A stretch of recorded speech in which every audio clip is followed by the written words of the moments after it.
The Smiling Human podcast is made possible by listeners like you. If you would like to experience more of these shows into the future, then please consider becoming a patron at patreon.com/thesmilinghuman. Hello, and welcome to The Smiling Human, where collectively we evolve through inquiry.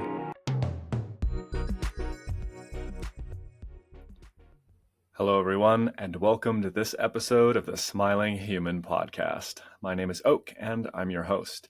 Today is a special episode as it marks this series' first trialogue. That's right, I have two guests today, that being Nick Palladino-King and Nitin Garg. Allow me to tell you a little bit more about each of them.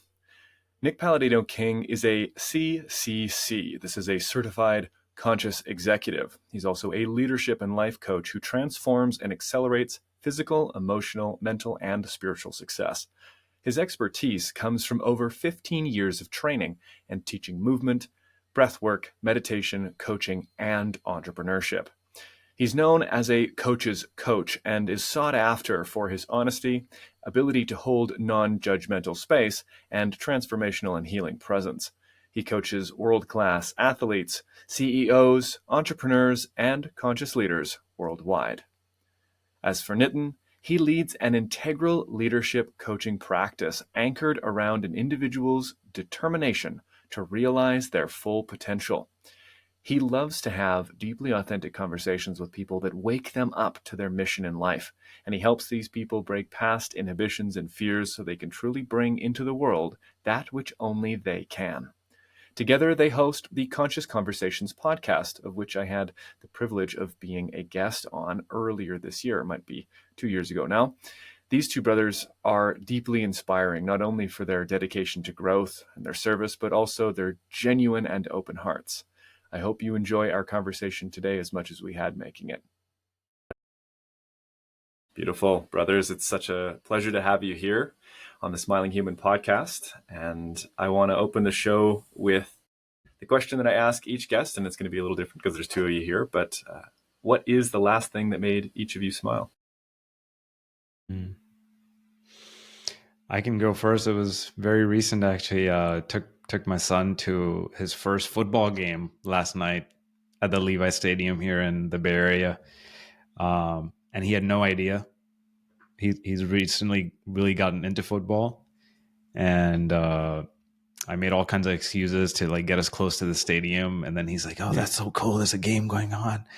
And then when I broke it to him that we're gonna go walk in and watch the game, he was like, "Oh!" So that definitely truly brought a smile to my face because I knew how much it meant to him. That's rad. Excellent. Core memory unlocked. Yeah. That's rad. I mean, for me, that question made me smile, which is very cool. And Nathan, you sharing that too, also. Man, what made me smile? I'm thinking of last week. I was out with a good friend and having dinner and hanging out and talking, and just the childlike banter and the childlike play and conversations we had with each other. That really made me smile, and just cracking up at the bar, not even drinking, and just being in joy with each other is what's coming to mind for me. That's so rich. I love it. There's so much benefit that I get, and it, allow me to be selfish for a moment, but every time I have a guest or guests on and I get to hear these little moments of joy and gratitude, and it really starts to paint a picture of the pieces that are meaningful. And one of the core things that comes through all the time is people talk about the relationships. Mm-hmm. It's like, oh, your son Nitin or your friend Nick, it's like, it's all coming through how we relate to one another, and bringing that level of openness and receptivity, I think, is really key. And I know we spoke about this before we started recording, and the listeners would have had a little bit of a longer intro, so we're not going to get too deep into the stories here. But speaking about this openness and this joy, those two components seem to be, I would call it, the perfume of a inner quality of awareness or an inner quality of consciousness that when we begin to cultivate, we start to see joy in all of these different things, right? Oh, there's joy in the little moments driving with my family. There's joy when I see the birds outside my window. And there's almost like this well opens up and the flow comes through. And so I'll pitch this out here, and maybe we can talk more on the personal level, because I think this is what's really resonant and accessible for people. In this journey coming to joy and gratitude and this more alivened presence in life, was there a turning point, like a really memorable point where that started to flow more powerfully for each of you? And then we can sort of bounce off of that. Well, When the this, first thing that I'd like to bring in there is, just, as you're talking about joy, and I actually said it a while ago, if anyone caught it, was I find to be in joy, I have to do things that I'm enjoying. And to me, that play on words right there is really important. So I find joy when I'm in joy. So that could be through a conversation like this, through play, through movement, through deep conversation. So I'm finding the more and more I grow that when I'm in a space of doing things that I love, doing things that I'm passionate about, that's actually where the most amount of joy flows from. And then that can lead to a sense of connecting to purpose, which then connects to a sense of prosperity. I would call it the three P's: passion, purpose, and prosperity. And those kind of, for me, have all flown into one another and really like lean on one another and build on one another. So I find if I'm doing things I like, if I'm doing things I'm passionate about, then I develop this sense of deep purpose and reason for being alive. And then that leads to a prosperous life of health, wealth, peace, happiness, abundance. So for me, it is, it's really being present with things that I'm really excited about. And when I'm not as excited, that's when I notice those other things start to fade, and they're not as present, and they're not in the forefront. So that's something I've really worked on the last couple of years, is living with a sense of joy and happiness, no matter what's happening. yeah, that's beautiful, Nick. It's hard to pin down a specific moment, Oak, but I know it was, for me, there was a major shift when I began to ask a different question to myself. And it was probably somewhere around my college time. I can't remember exactly when, but there was a shift that happened where, instead of focusing on what I don't want in life, or what is painful, and focusing on that, I started to ask the question of what do I want? And then the answer was clear. Okay, I want health, I want joy, I want happiness, I want love. And then as I started to say that, I was like, okay, great. So if that's what I want, how do I need to show up, and what do my actions need to be like in order for joy, health, abundance, happiness, all of these things to show up in my life? So that became and it was, I know for me personally, it was that shift of the question of, instead of focusing on what I don't want in life, which is fine, we do need to be aware of the things we don't want in life. But these days, I'm finding myself telling my clients this more and more too, is like, great, I hear you, what's not working. What do you want? Let's actually spend 80-90% of our energy on recognizing and creating what we actually want. And then all the other outcomes underneath, they sort of start to flow naturally. And how often have you heard a client say, I've never thought about that. Mm-hmm. Right? I mean, what's your goal? And it's this lightning moment of like, I haven't thought about that before. We get so stuck in the past. And just to piggyback on that, I'm thinking, to your question, Oak, of what moment was it for me? It was actually a teaching that I learned in a yoga training maybe 7-8 years ago. And it's around the 4 desires of the soul. And the 4 desires of the soul would be, one would be artha, which is your tool. You've got kama, which is joy. You've got dharma, which is your purpose, and then moksha, which is freedom. And for me, I was convinced, or had this picture or this thought, that being a yoga teacher was my purpose. So that my artha was my dharma. And when I had a teacher lay that out for me and say, no, those aren't the same thing. Your being a yoga teacher is a tool that you use that can help facilitate your dharma. To me, that was the unlock, because I was asking myself, like, I don't know if I want to be a yoga teacher. Why am I this in this role? And for me, there was deep power in uncoupling those and understanding that what I do in my life for work or for service, isn't necessarily what I'm here to do on the planet. And when I was able to unpack those, it released me, and it made me a lot more open to say, oh, well, part of what I do for a tool could be conversations like this with you guys. Part could Mm-hmm. be a coach, part could be a teacher, and the other part could be a friend. And to me, that was an unlock, which then led to more moksha, more freedom in my own life and uh, world. Yeah. Potent, potent Mm-hmm. things. Thank you for bringing in those four desires. I had not heard those before, Mm. although I recognized some of the words. There's a I great think book out the there, "The Four Desires of the yeah, Soul" of Rod, from Rod Stryker, who we actually had on our podcast recently. Who's a world-renowned yoga teacher. That's a really good read for that. Yeah. duly noted. Mm-hmm. Two core pieces came out of the intersection of your shares that I think really illuminates the the road to coming to this kind of awareness. And one is inquiry, Nitin, which you put forward very clearly, and the other is recognition, because when the client or self or anyone doesn't recognize where they find the value in their lives, they inevitably end up unoriented. And this is an idea that I've really been grappling with and toying with in a little bit different than a yoga teacher training. I've been working with the idea that our story, our collective story, myth and symbol and language, they offer us the power of orientation. And it seems too that inquiry is capable of doing this as well. And what I want to add one layer to that as well is that if someone doesn't know what brings them joy or what makes them feel passionate or what their purpose is, the body works as a brilliant compass. And when I am working with clients, when I've encountered people who don't have an answer to that question, what are you aiming at? They're like, oh, I don't know. Like, okay, when do you feel happiest? Mm-hmm. When do you feel lightest? When do you feel most energized? And that's the body is going to be responding to those kinds of situations before the mind even recognizes it. And it offers this opportunity for orientation.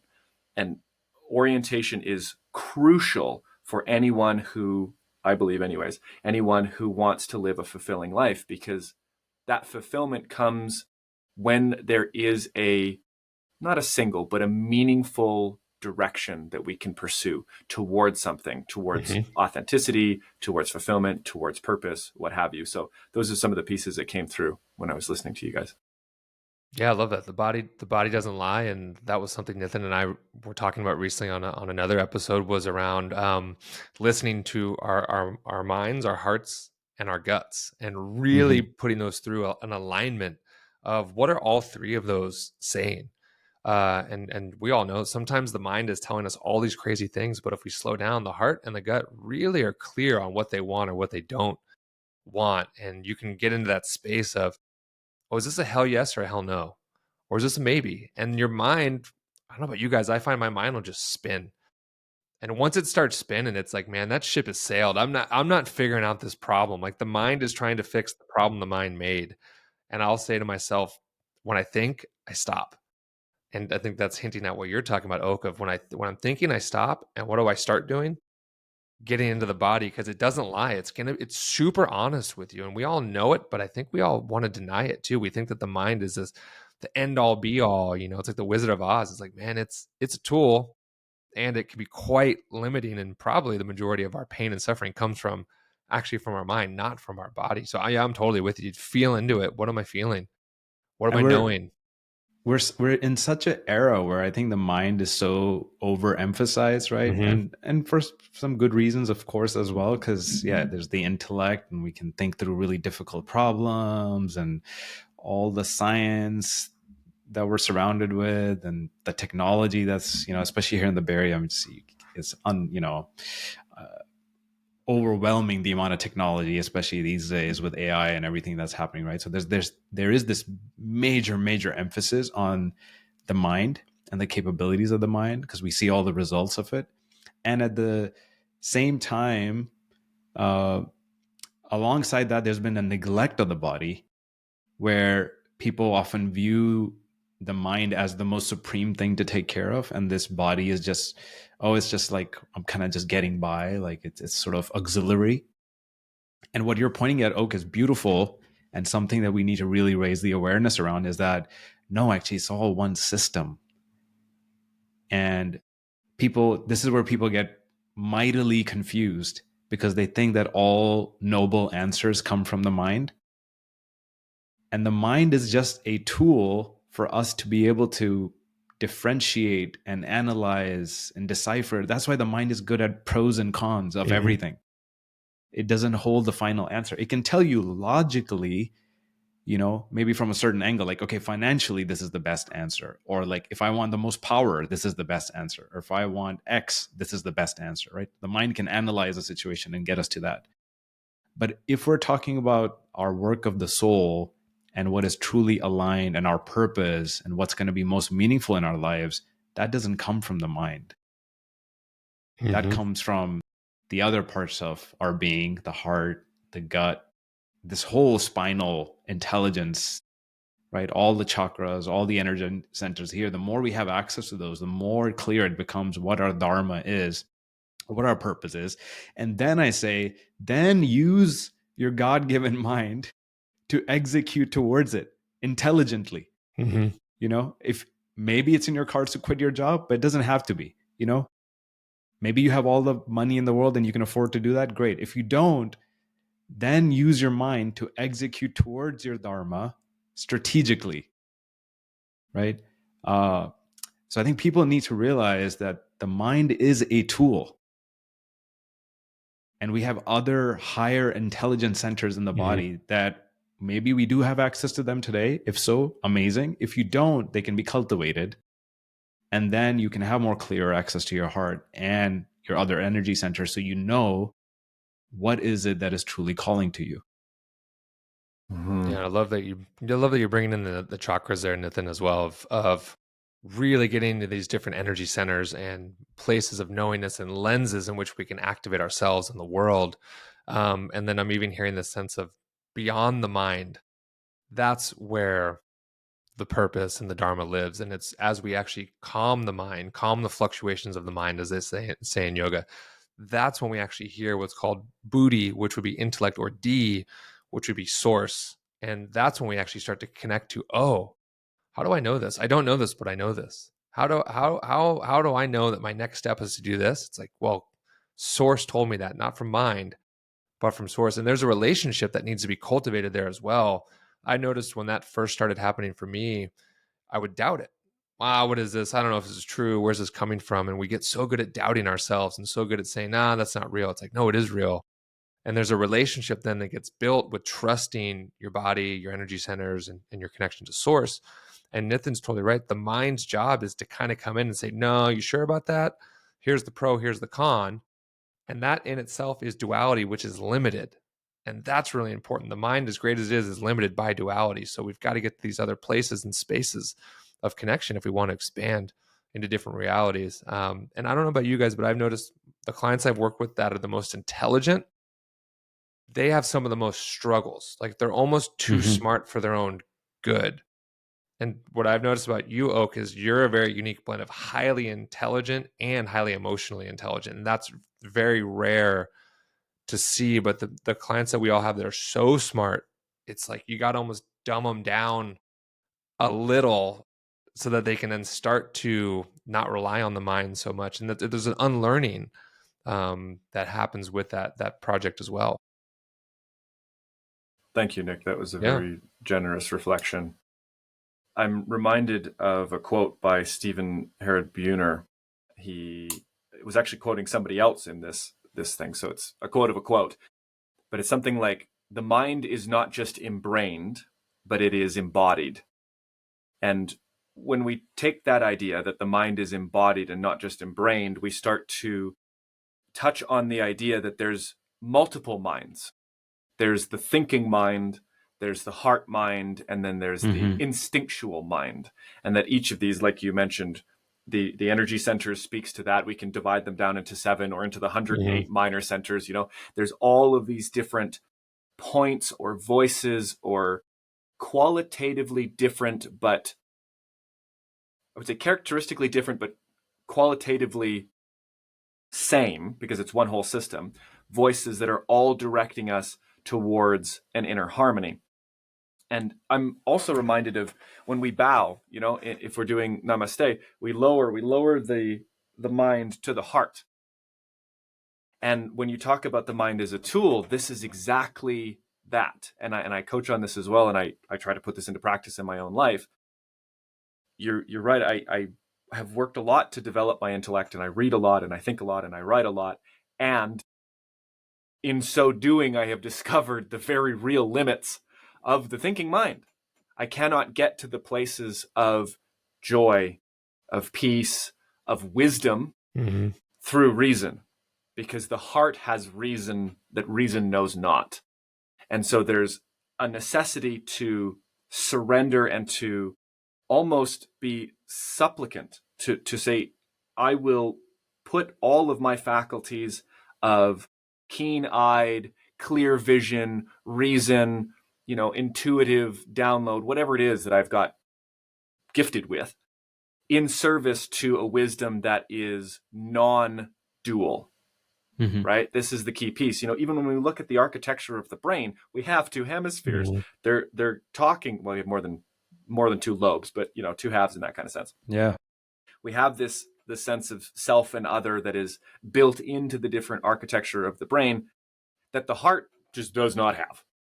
The heart's like, every time it looks at somebody, we're activating mirror neurons. We're resonating in this heart space. We have this capacity to be in unity. And I think this introduces a new pathway of conversation, which is the power of community, the power of coming into union, if it's sangha or if it's in intimate partnerships, soul level relationships, even with clients and mentors.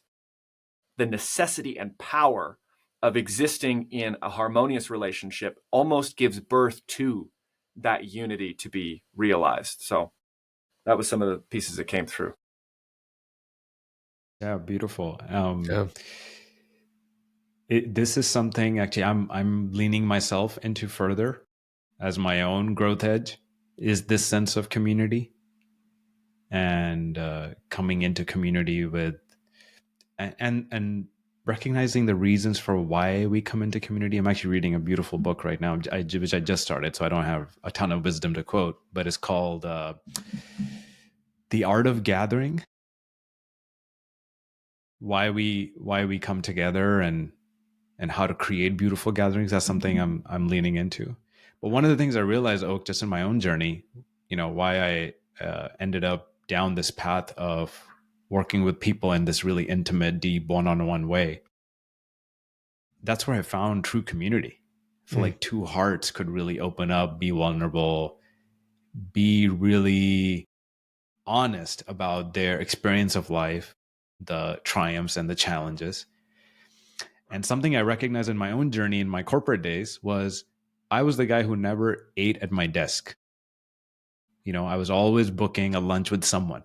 It's just that the thought of eating at my desk and doing, nonstop work was just not comprehensible to me, not acceptable to my heart. So my heart, my brain was like, there's work. My heart was like, no, we got to take this 1 hour and do something different. So I would always meet with someone for lunch. And I'd have lunches booked out months in advance on my calendar because I'd always be reaching out and booking stuff. And I realized later on, I was like, oh, snap. That was me back in my corporate days, meeting the same need I had for this deep, personal, intimate connection, but I was doing it in a different way. Now I can do it and make a living while doing it as well.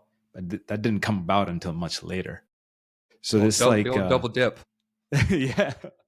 Eventually, sometimes, yeah, your artha and your dharma can come together in some ways, right? And then they'll drift away and reshape and reform because that's the nature of our life. But I really feel this, like, yeah, there is a different desire that's held at the level of the heart that is very core to who we are. When you talking about your heart in the corporate space really lands for me. And Nitin, you know the story, but 15 years ago, I left my corporate career, and it was because my heart told me I was done. My mind was going back and forth and hemming and hawing, and I was at my computer one day and I was typing, and my heart said, stop. It literally said, no more, like, where you are, we are not doing this. And that was the moment I needed to break free from the corporate world that I was stuck into and still wanting to get out of. But it was this guy that said, no more, we're done. And it wasn't until that happened that it took control over my body and stopped. And the other thing that's landing for me, Nitin, is I have a health and wellness studio with hundreds of members, and it's a 7-figure business, and I have staff and I have all this community, but I've started to feel lonely in a way because I've moved away from doing one-on-one personal deep work with clients. And that is actually starting to get loud inside me of wanting to come back in. And there's something about you use this word, Nathan, the intimacy of being connected to someone at a heart level and in the deepest way that our souls are able to. And so even though I have this big community in Sangha that I've helped facilitate and grow over the last 7 years, what my heart's actually calling for is a one-on-one, deeper, more intimate connection. And kind of like you were saying, I'm not talking about getting rid of what I have, but talking about now what are some things I need to bring in with the need with a capital N from a state of soul level. And what my soul is asking for is more one-on-one, intimate, deep and meaningful conversations, much like we're having here. So that's very interesting that all of those things can be happening at the same Yeah. time as well. And for each of us, I think what I'm hearing is community may look different and feel different, and that's okay. And to lean into that and understand what your body's asking for. Oh, I had this big community, no, but I want intimacy, or I want connection, or I want really vulnerable conversations. And that's where you can feel into what you need and what you want. Yeah. There's one thing, there's two things actually I want to add, just to round out this bit that we're talking about. One, it may sound like we're dissing the corporate world. We are not. I think it actually can be an amazing driver of good in the world, as it can be bad too. It's another tool. It's a highly effective tool of deploying capital and getting resources and people focused on something. If your heart, mind, soul is aligned with the purpose of a company and what you're doing on a day-to-day basis, at least hopefully most of it, by all means, being in the corporate world can be amazing. And it can be, very fracturing if not done for the right reasons. So just want to make that clear for the listeners that there's nothing wrong with being in your corporate job. Just, over time, you want to move towards more alignment. And the second thing I wanted to say was, Nick and I are sharing our stories here, but they are stories meant to help you recognize that you have your own story, right? We are inviting you into listening to your own heart. And this is the ways in which we found a way into our heart. So these might be ways in which you can also potentially find a way to your heart. And listening to one's own heart is the first step to being able to share it authentically. And it seems to me that the authenticity that flows from that is a necessary precursor to the intimacy that you're talking about, Nick. And so I'd put this to you both. What have you seen as some of the common blocks that people experience to that kind of authenticity and vulnerability that allows for intimacy to take place? Interesting you asked that question. I put up a post yesterday on my social that said, I'd rather you not like me for who I am than like me for who I think you want me to be. That feels, and I'm using that word on purpose, that feels like the portal in of these masks where I was talking with my therapist the other day, the masks of masculinity that we wear of, I'm okay, I've got this, and Oak's doing the same thing, and Nithin's doing the same thing, and then none of us are actually truly engaging with one another. We're wearing these masks or these protective armors or shields, and it's, if we don't know ourselves, then how the hell can you guys get to know me, and vice versa, so that there's a deep vulnerability with oneself of turning inward and loving oneself and accepting oneself. And then there's a confidence to then show that to the world and present your authentic self or your real self. And then there's a vulnerability of being willing to be judged, being willing to be seen. And what you may find is there's way more freedom and way more joy and way more connection on the other side of that fear. And I'm actually finding that people will like you more if you're your authentic self. And maybe there's narratives in there that say that isn't true, but when you really show who you are, people go, man, I really like that person. I don't know what it is. They're different. So that's kind of the framework that I've learned through self-work and therapy and coaching. Nitin, how about you? Yeah, I love that. Can you say that line again? I think it's worth repeating. Yeah, and this line came to me from Source in meditation, by the way. This would be an example of listening. I'd rather you not like me for who I am rather than who I think you want me to be. Yeah. Yeah. And so many of us are in the latter part of that sentence. And it almost feels like, actually, frankly, Nick's done a lot of work in the men's space and working with men and helping men open up. And actually, that's something we're contemplating right now. We may begin to do some more of that work, and feels very true, feels very aligned. And I see that all the time, this fake mask that we put up and pretend to be strong and pretend to ignore our emotions and pretend to not care, and we're just shutting ourselves down. It's like we're shutting down life inside us, and then at the same time catering to the like, oh, I've got to work this hard because the only way I earn my respect and my worth is through a promotion or through pleasing X, Y, and Z, or through accolades,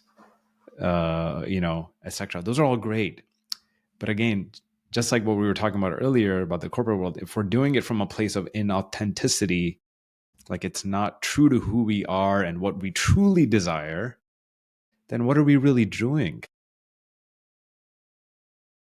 We're, it's like we're going down a path to serve an intent or an outcome that at our core we don't really care about. It's like we're faking it to ourselves to some extent. And part of it is driven through fear. This fear of like, I come up against the fear all the time too.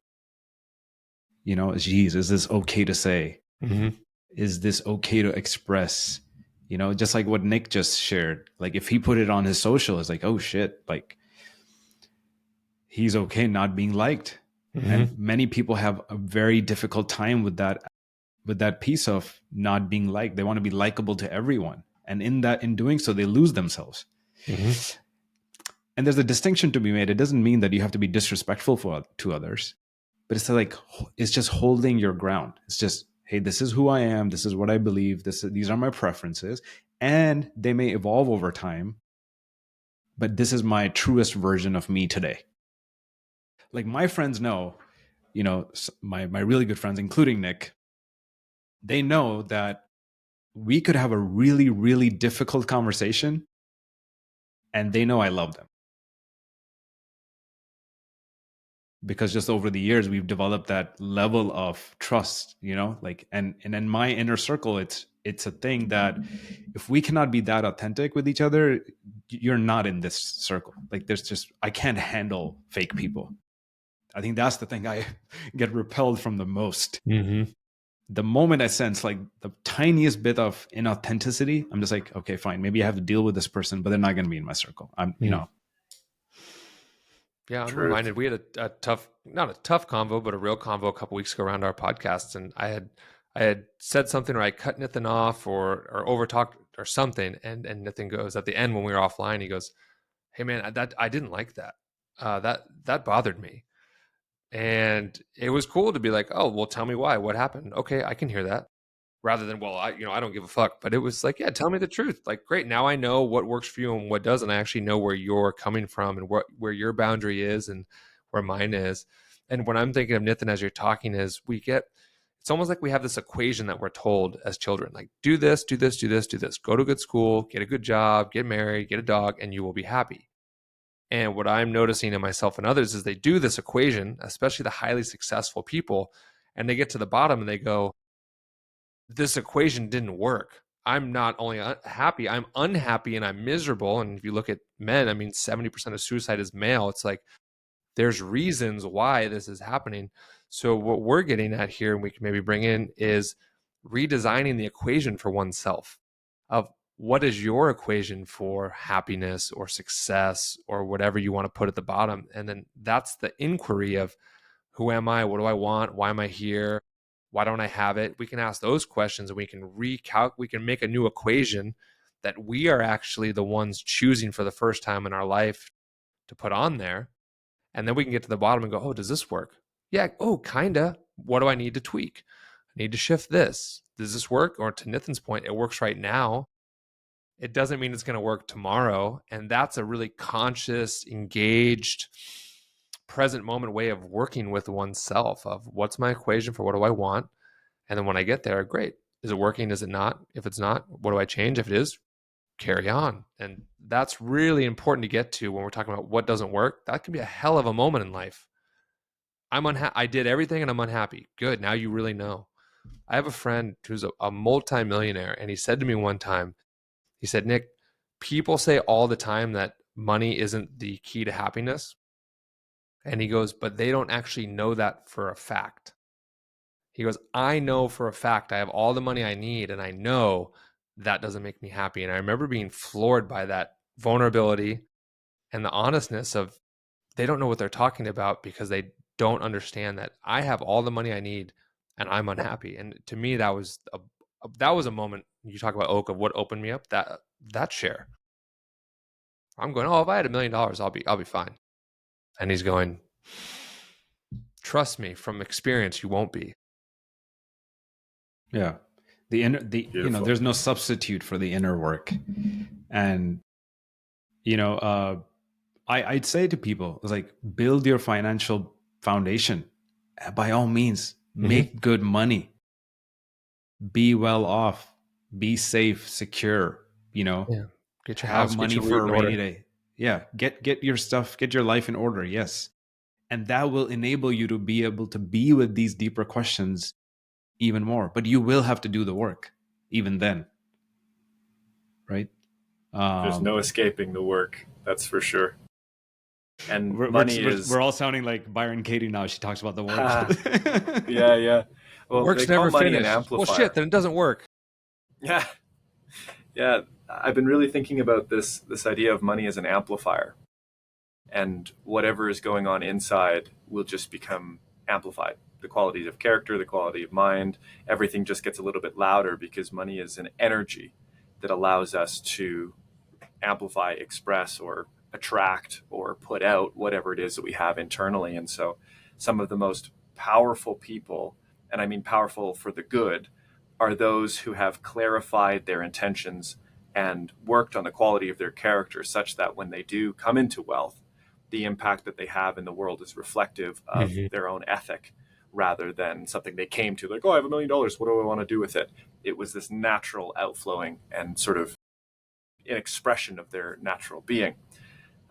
But on the coattails of that, we'll take just a brief break and then we'll come back with the second half of the show. I hope you're enjoying the show so far. I wanted to take a brief moment to talk about just how you can help this show grow into the future. Did you know that we have an Instagram, a YouTube, and a Patreon? Probably. But if you're listening on YouTube, like many of you are, I would invite you to subscribe, to like this video if you've enjoyed it, and to leave a comment. Let me know what you thought. Let me know if you have any questions or maybe guests that you want me to interview. If you're listening on Spotify or Apple Music or any other podcast platform, then please take this moment to rate the show. All of these actions go a long way to helping the Smiling Human podcast reach more people and grow into the future. Thank you so much. Fantastic. Well, here we are with the second half of our show, which normally would be the question of the week, which is where I would ask our guest to bring forward an inquiry that's meaningful to them, something they want to share with the audience. But because we have two guests today, we're going to do something a little different. I have come up with a question for each of us to tackle in turn.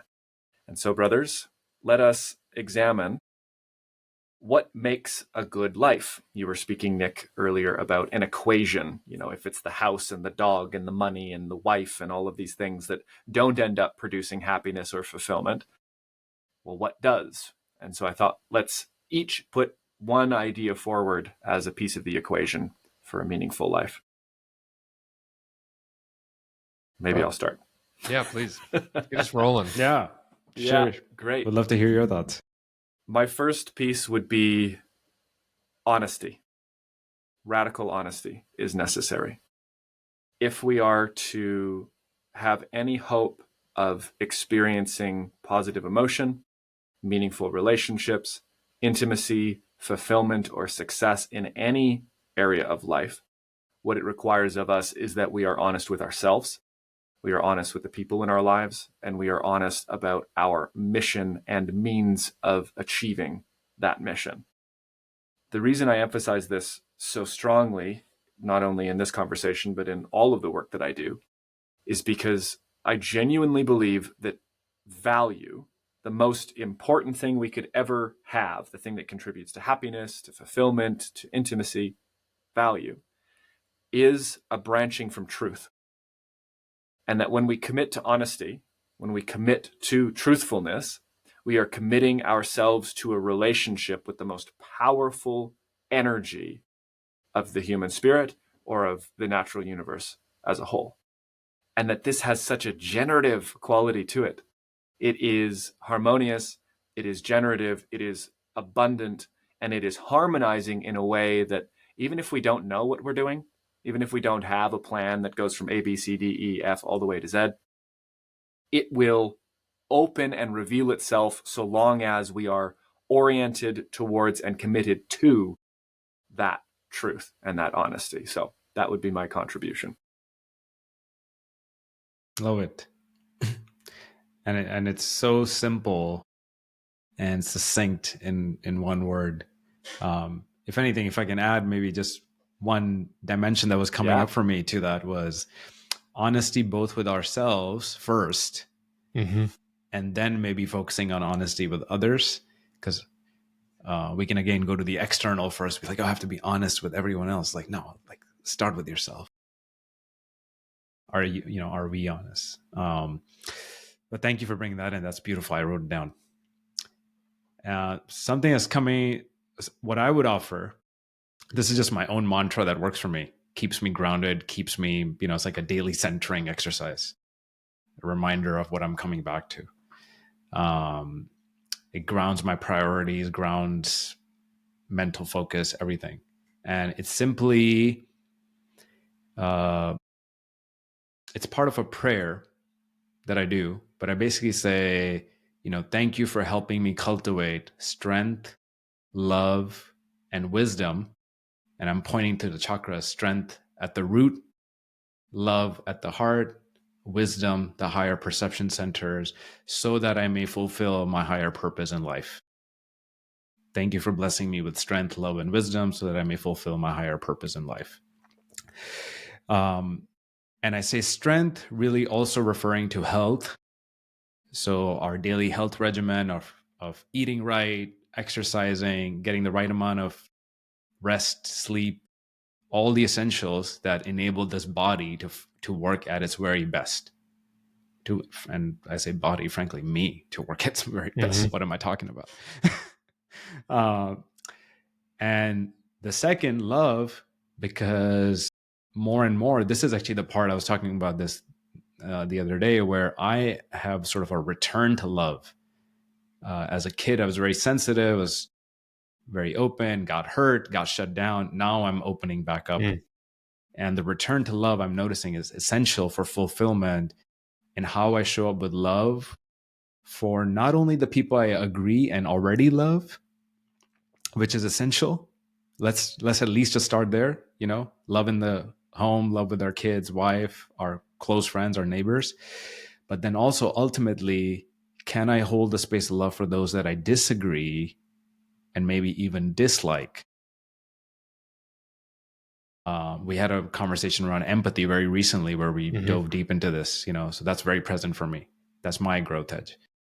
And then finally, wisdom, this, the sense of there's a higher knowing, higher intelligence. There is a purpose to everything. Everything in our life is happening for a reason. There's a lesson to be learned. There's something that's a message that's coming across to us. If we absorb it, we learn from it, we ourselves move into a higher dimension of our life. If we don't, the lesson keeps repeating itself. For me, wisdom tends to be studying teachers, that have themselves lived great, fulfilling lives, scriptures, great authors and books, all sources of wisdom that I don't necessarily have access to right away. So those tend to be the gateways that open up wisdom and thereby allow me to see beyond what I'm able to see today. So if I was to offer something, it'd be strength, love, wisdom. Beautiful triad. Really good. Really good. This is, it's reminded me of a technique I use, which is a self totem pole. And it can sound a little hierarchical, and it can be, but I think it's better if it's maybe horizontal. And one of those would be, Oak, what you were talking about is, you didn't say this, but integrity, and then Nitin talking about really talking about self-love and self-work, authenticity, connection, joy. Those would be on there. But for me, and it's hard to pick just one because we're multidimensional beings, and we all know that it's not just one thing that gets us there. But I would bring in two things. One is the ability to look in the mirror and love and respect the person that you see. And I don't think anything else fucking matters besides that. If you can look in the mirror and say, wow, I like this person, I love this person, yeah, they're a little crazy, and that's okay too, your life will unfold from there. And that can maybe sound a little selfish what I'm saying, but what I've realized is once you do that, then there's no other reason you won't reflect that externally. It's like once you learn to love yourself, you easily can love others. So that I would put that in there. Can you look in the mirror and are you happy with the person that you see? And if you're not, make some changes. If you are, carry on, lean into it. And then above that, for me, and this is personally my biggest totem, is freedom. And I brought in moksha before, but that sense of freedom in body, in movement, right? In freedom in the way we think, the way we express ourselves, what we do for work. Really, I guess what I'm talking about is being your own sovereign being and being the one that's fully empowered and engaged to decide how you want to live in the world. And there's so many things and there's so many people out there telling us this is what you should think, this is how you should be, this is what I would do. Who cares? I don't even know what I should do half the time. So who am I to tell someone what they should do? It's really truly connecting in. What is it that you want to do? Who do you want to be? More so, how do you want to be in the world? And then go live that and express that. And if you can do those things, the freedom that comes, and even I'm feeling into mental freedom, emotional freedom, physical freedom, spiritual freedom, they all bleed in together to a life that is free. And ultimately, when we're talking about freedom, moksha, we're talking about liberation. And we don't need to be enlightened beings in this samadhi state to experience that. The three of us all have touched that, and we all touched that. And we've all even touched it in this call, actually, being present. So for me, it would be ultimately a life that is free. In whatever way that looks for you in this moment, and it could change tomorrow. So yeah, freedom to me would be the ultimate one on the totem to experience. And to Nitin's point, I'm talking what works for me, and take it if it works. If it doesn't, try something else. I think that's what we're all getting at here too. These are what are tools, and listen and utilize and try them out. Beautiful. Don't put us on a pedestal or a hierarchy of what works. We're just sharing what works for us. Yeah, the authority from which we speak is the authority over our own experience, not yours. I think freedom is a really interesting one because it blends also into the empathy point that you made, Nitin, and the bridge there is the idea of bondage, right? If we are free, then we are free from the bondage that keeps us, bound, or keeps us suffering, keeps us ignorant. And ignorance is the greatest of bonds, right? It's the heaviest of weights. It's the strongest of chains. And I'm reminded of you brought forward a mantra, Nitin, and here's the mantra I've been using recently. It's been snowing here in Canada, and when it snows, the driving gets perilous. And I learned to drive in the winter, so I'm very comfortable with it. Defensive driving, go slow. I'm very, very safe and conscientious in that way. And so my mantra has been on the road, Do not attribute to ignorance or to malevolence what could be attributed to ignorance. Do not contribute to malevolence what could be contributed to ignorance. And when I remember this, and ignorance, not just that someone's stupid, not that, but that they're unaware, that there's a lack of presence, there's a lack of knowing. And that's okay. I have ignorance, you have ignorance, we all have ignorance. And so when I tune into that, one, I'm immediately free from my judgments, my ego personalization, they're this, they're that, I'm better, whatever, they're trying to hurt me. And I am also much more capable of tuning in to that energy of love, particularly in the expression of compassion. Because I go, okay, if they just didn't see me, or they don't know, or it's their first season, maybe they haven't been able to afford winter tires yet, I don't know their story. So whatever they just did that scared me wasn't an attack. Maybe they're also feeling scared. What if it was my brother? What if it was my sister? What if it was my mom? What if it was my best friend? How would I feel? And just coming back to that place of love, like you mentioned. And it's liberating, because now I'm not driving yelling at everybody who's doing whatever, different from what I think they ought to be doing. I've now liberated myself into, this is what happened. And I have aligned, this is to the point of integrity, I've aligned what I believe my values to be with the actions that I'm taking forward in the world. And that's an act of honesty. It's also an act of courage, I think. When listeners are curious about integrity, it's not easy. It's not an easy road, because our truth, your truth, whatever truth is coming through for you in the moment, isn't guaranteed to be pleasant or well received by others.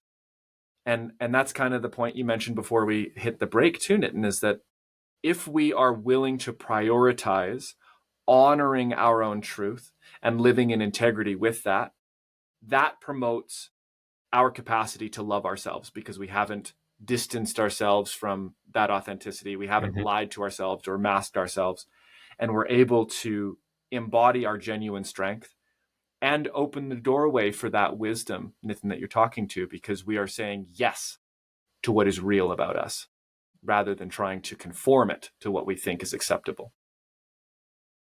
Yeah, and I love that you brought in Beautiful. the piece around ignorance, and that can sound like a very harsh word, but if we take it from Sanskrit, the word is avidya, which it's like a lack of knowing, right? And we all have that. And there's something we can bring in really briefly. I don't want to go too deep into it, but it's the 5 afflictions of happiness, and this is from Buddhism. And the first one is avidya. It's clearing up this lens of ignorance, and then and these are how we can liberate ourselves. To what Oak's talking about is looking at our ignorance, lessening our ego,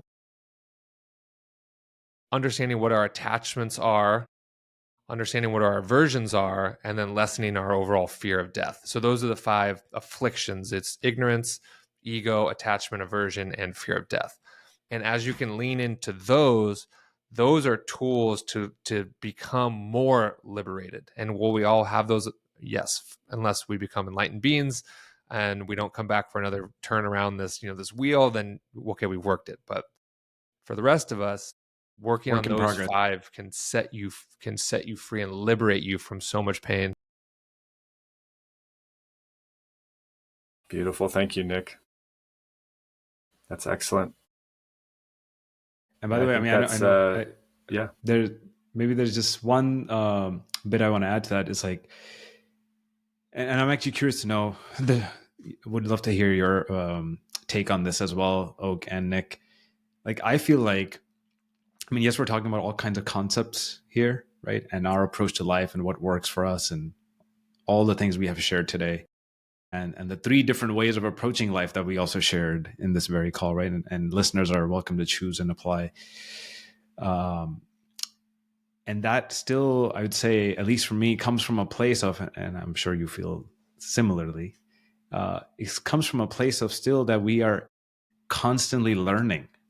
We're constantly open to new ways of learning and doing things. We are not know-it-all. And yes, while we might use the word ignorance or not knowing, right, as a place, there are probably many places where myself, Oak, and Nick are probably ignorant today. I got plenty. Know. We do not know. Me too. And so we are learning. So I want the listeners to know we are not done by any means. We are just getting started on our own journeys. And frankly, if anything, the feeling I hold is the more I learn, the more I realize how much I do not know. We've just gotten to the essentials of, okay, we can learn. We've sort of figured out a way to keep this body healthy to some degree. We are in tune with our emotions to a degree, and we can be in tune with our emotions and to some degree of others. We're starting to scratch the surface on wisdom and understand, like, okay, maybe there are these higher dimensions. There's intuition, there's perception, imagination, all that can be used to create a higher good and well-being. But we are just scratching the surface. At least I am on those. And there's a lot we do not know. Frankly, I think when the two of you use the word freedom, and I think you may have said liberation, or I might have been thinking liberation, feels like this whole journey is that, it's just Agreed. Once we learn how to be free in our body, then we can have this access to this bliss that flows through our heart. We get freer in our expression through our speech. We get freer once we get our house in order and we have the finances. We have then the ability to choose what we want to do as a vocation and how to go about that. And other dimensions of freedom then present themselves. So I just wanted to share that. It's like, wow, like what an epic journey we're on. And there's lots we do not know. And this life is a continuous process in learning. Nathan, I'm reminded of my teacher, Dennis, who's in his 80s and he's considered to be an enlightened master. And he goes, I'm just heating up. Like, I'm just getting started. And I'm like, what are you talking about? He's, I'm just warming up, man. It's like, okay, cool. I didn't know we had that much time left together. He's like, oh, I'm just getting going. Love it. Yeah. Yeah, it reminds me of the teaching of the sacred spiral. It's like every time that we take a step forward, even if we revisit some idea or some concept or some lesson, we always come to it with a new set of eyes. It's like the idea that the man or a person cannot enter the same river twice because the river is not the same, nor is that person. This is this ever churning movement of the wheel, right? The turning of the Dharma, the turning of samsara in some senses, but this cyclical recognition that even though we attain some level of growth, of evolution, of insight, we are still children in the eyes of the universe. And I think that's something to celebrate too, because it helps us when we hold both the recognition of our limits and celebrate our growth.